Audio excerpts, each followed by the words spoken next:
Hello and welcome back to High Vibe Table Talks. I'm your host, Rashawn Hargrave, and I am excited because I am starting a new series. And so this is going to be episode 102. I just hit 100 episodes. So if you haven't listened to that episode, go ahead and check that out. I actually went live with my podcast producer, Jazzy, and it was so fun. We had an awesome conversation. But I was meeting with another podcaster a couple weeks ago, and we were just kind of like brainstorming and talking about like our business and stuff. And one thing that he was kind of talking to me about was like really honing in on like the Rochester entrepreneur kind of network. And that is something that I'm going to do. But also, I had this idea as we were talking of using inspiration from big businesses that failed and how can we learn from their mistakes as entrepreneurs. And to kind of connect Rochester to that idea, the first idea I came up with was with Kodak. So if you are not familiar with Kodak, we will get into that today, but it did start in Rochester. It was a huge Rochester based business. And actually, I didn't realize it was founded in 1888. But like when I was growing up in elementary, middle school, like you knew a ton of people who worked for Kodak. Because it started in Rochester, you knew a lot of like middle management who worked in Kodak. You knew high level people. There were Kodak plants all over Rochester. Like it was a really big deal and really like the lifeblood of Rochester. And now that those complexes are very vacant. And so it's just kind of crazy. And so I was just thinking through, what mistakes did Kodak make and how can we learn from that? So first, I'll give you a little bit of background on Kodak. I was talking about it on my co-working call last week, and I was like, does everybody know what Kodak is? And they were like, it's the picture people, kind of. And so, yes, Kodak was founded in 1888 by George Eastman. And so again, if you go to Rochester, there's the Eastman house, like Eastman is everywhere, Kodak, like, and if you go downtown, there's huge houses, and a lot of that money was Kodak money. Um, and so they like dominated the film and photography industry for a long time. By the 1990s, Kodak controlled 90% of the film market in the US. So that was really when they were at the top of their game. And, if you think about it now, everybody has a camera in their pocket. They carry them with them all the time. And so, how did Kodak miss the jump from film to digital and that sort of technology? And what's kind of crazy is that there was an engineer who worked for Kodak named Steve Sasson, and he in 1975 actually invented the digital camera. And so it's interesting that they had this opportunity to really go to the next level and invent what was next. And they just never took that leap. They put it on the shelf and really kind of doubled down. They said, this is what's making us money. Why would we invent something that's going to take profit away from the part of our business that is making us billions of dollars? Unfortunately, that was the wrong move to make.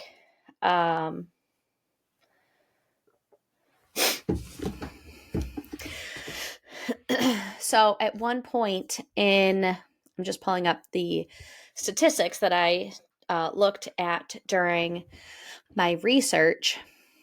In 1988, Kodak employees amounted to 145,300 employees globally that Kodak had. In 2004, Kodak's local job count hit 16,300, falling below 20,000 for the first time in decades. So 1988, there were over 145,000 people employed by Kodak. And in 2004, it fell below 20,000 of 16,300. Like, that's a huge drop off. They had to, I think it was 2012, they had to declare bankruptcy. And so, like, why did the company that invented this new piece of technology that really did align with their business well, not take advantage of it, and that ultimately led to their demise? In 2009, the company posted $137 million fourth quarter loss, and announced plans to cut up to 4,500 more jobs. So another quarter of their jobs were just going to be gone. And it stopped selling Kodak Chrome film after 74 years of production. And so really in the early 2000s, that's when digital cameras, and I was that person. I was the one, always had my camera around. I was always developing film, like in high school, but throughout the 2000s, Kodak sales really declined, and they attempted to pivot. But by that point, it was too late. They invented this piece of technology, put it on the shelf, and others surpassed them very quickly.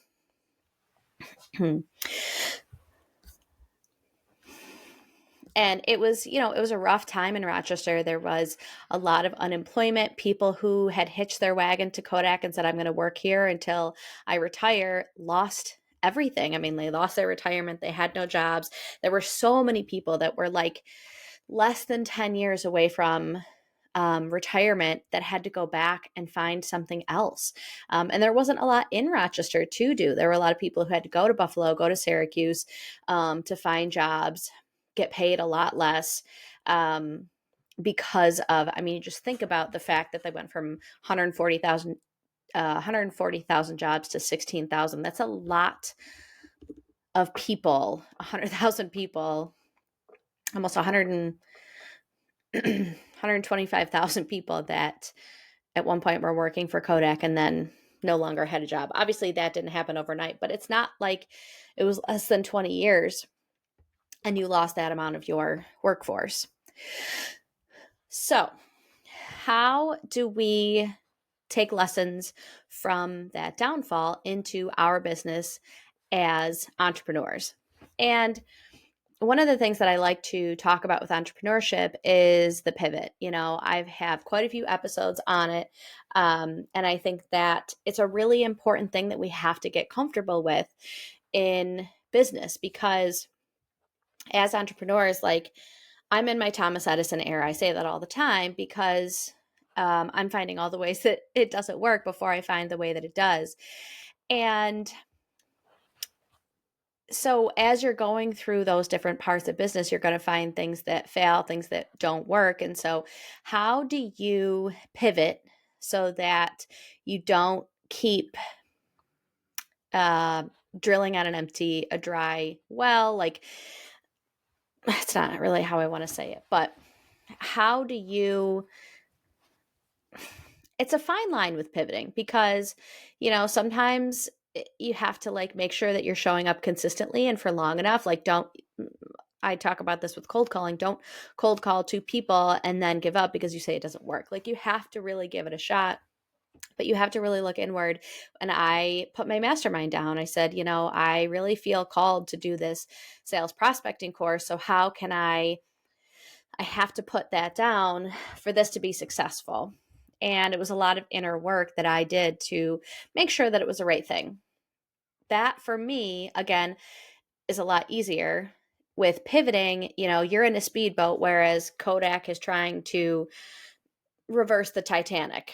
So it's not to say that like totally switching the business is something that can happen overnight, especially for a company like Kodak, but that is an advantage that entrepreneurs have over businesses like Kodak. With 145,000 global employees, you can't just all of a sudden go, I'm going to shut these plants down that are producing film, and I'm only going to focus on digital cameras. But as a solopreneur, and it's just my business, and I think this is my next golden ticket, this produced for me very well for a very long time. Now I'm switching to this. Like, that's a lot easier for us to do.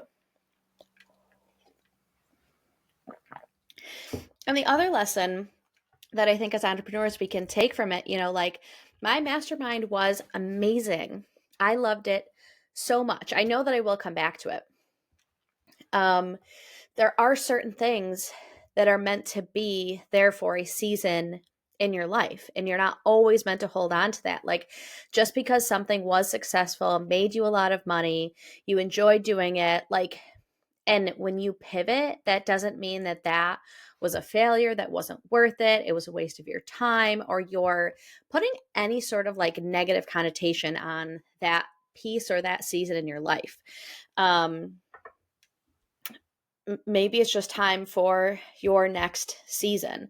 Um, when I shut the garden down for the winter, I'm forced to do it because of the cold weather, but like me shutting it down and then kind of like hibernating doesn't have any negative connotation on the abundance that was my summer garden. It's just on to the next season. Like I can't really do afternoon activities right now. And so things that really filled my cup in the afternoons previously, I have to set those down right now because there is something that is more important on my time. And so as a business owner, we get very connected to these things that we create. I had this amazing course, I had this wonderful group, I had, X, Y, and Z, and it made me a lot of money. I'm not a fraud. I wasn't wrongly selling this thing because I'm pivoting away from it, because I'm closing it to move on to the next chapter. That is business. That is us pivoting. That is us growing. That is us finding our next season. I've said this many times on the podcast, like when I got shut down that community, I laid on the kitchen floor and like cried because like I had put so much time into it and it wasn't like super successful. It wasn't like bringing in a ton of money, but I put a lot of time and effort into it. And also, if I wasn't selling that, what was I selling? Like I didn't have a next offer, but I had to put that down to create space in my heart and my brain and my schedule so I could find what is next. So use being a speedboat to your advantage. The next thing that I would offer up is that don't get super focused on the what, like what you're selling, what your offer is. I say this a lot in the masterminds because, like I really, as entrepreneurs, we're very creative. And so we're always coming up with ideas. And so it can feel like, well, I have all these different tangents and I'm so discombobulated in my offer. And I do think that it is important to, especially in the beginning, hone in. I didn't think I was going to be successful in selling my sales course if I was also selling my mastermind and my podcast. And, so like, I'm like, okay, I have to go in and this is how I'm going to be the most impactful is by selling the sales course. The next, but at the heart of it, I like to think about high vibe is, or not even high vibe, because my business may outgrow that, may change, may pivot from that as a name. But like who I am as an entrepreneur is like a wheel. And so the hubcap is me and who I am and my brand and my heart and my alignment. And this spoke was accountability groups for a while.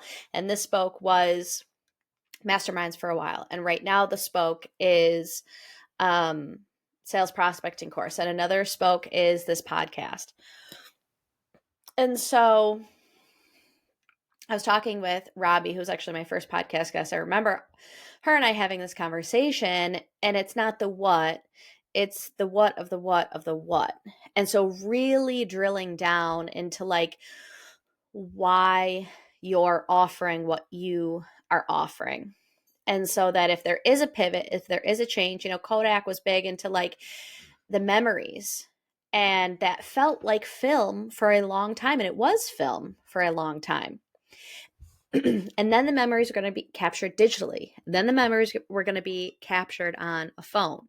And so like imagine if instead of an iPhone, I was holding a Kodak phone. that could have been them. They could have transitioned from film to digital to phones because that's just how the world was going. Um, and the heart of what they would have been doing would have been the same. Like, I love sitting down at night and like my husband and I are watching TV and we have this digital photo frame and it just scrolls through um hundreds of pictures, and I look at it and it makes me smile, and sometimes it makes me sad because like, how is my daughter so big? But then I go into like Amazon photos and go to like this day 5 years ago, and I download more of those photos and put them onto the frame. It's like this nice little nightly routine that I have. Anywho, just because those memories aren't on film doesn't mean that I like they're any less of memories. I don't know if that makes sense, but really sinking into what Kodak had to offer was memories and capturing them and remembering the moments that you want to take with you go forward. And they were so stuck on, this is my product, this is what I have to offer, that they couldn't see how that was going to transpire into something else in the future.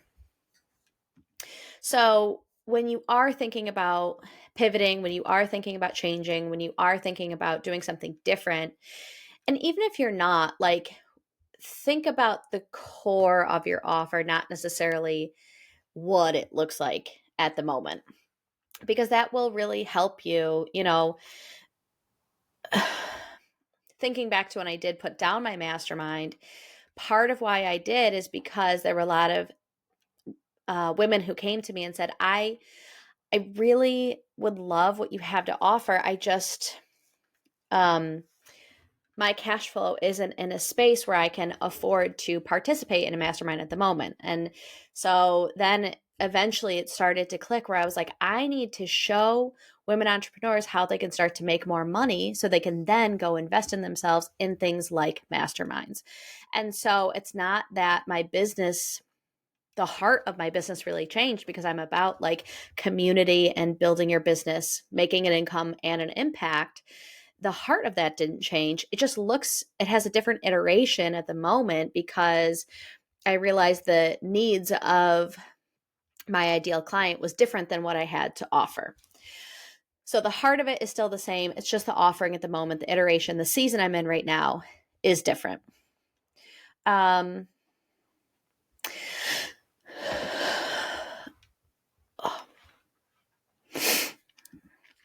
um, how do I want to say this? 2 more points, and they're going to be a little bit shorter, but the first point is fail forward. You don't have to pivot perfectly. You don't have to know exactly how it's going to look, but don't get stuck not failing or using failure as a way to like spin into a shame cycle.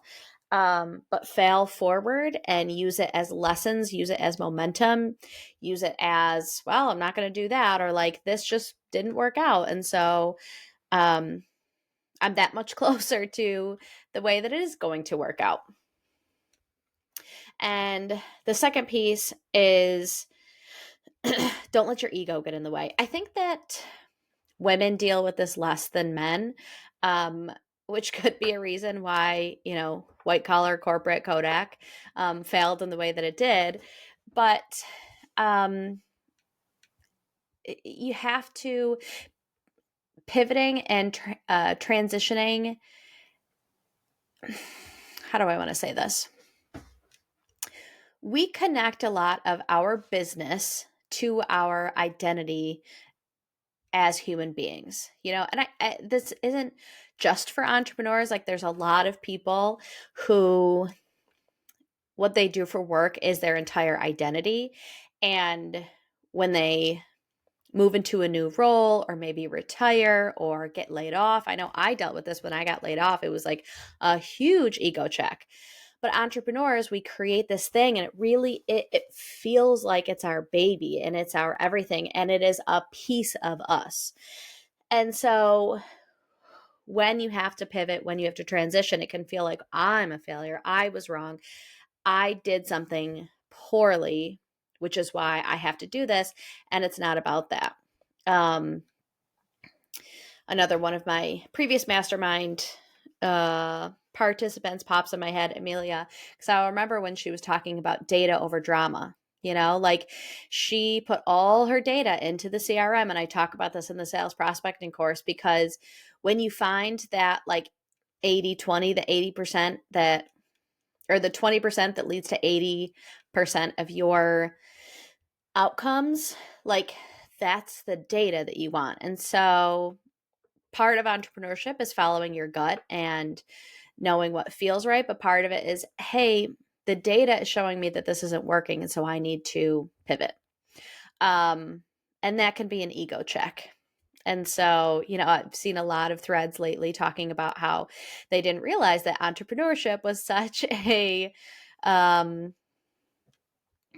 self-growth journey and a personal growth journey, and how much inner work you have to do as an entrepreneur. And I will for sure attest to that.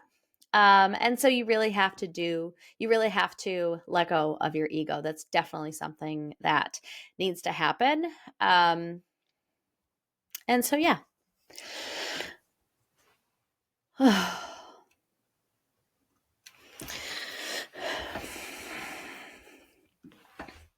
So that was a fun deep dive. I hope that there's a lesson that you learned from Kodak, or maybe, some fun facts about Kodak that you didn't know. I have a few more. This is going to be, I think, a 5-part series, unless more, because another one popped in. It was going to be a 4-part series, and then today I was like doing something, and I was like, oh, what about WeWork? Because that was such an interesting. I was thinking about starting an in-person co-working space when WeWork really started to explode, and so it was just a really interesting case study on over-evaluation. Anyways, we'll get into that in that episode, but I think it's going to be a 5-part series on big businesses that failed and what we can learn from them. But I thought it'd be really cool to start out the series with Kodak, since its birthplace was Rochester, where I am located, and I hope you took something away from it. And remember, you are a speedboat, not the Titanic. And also remember that big dreams and small steps can transform your life.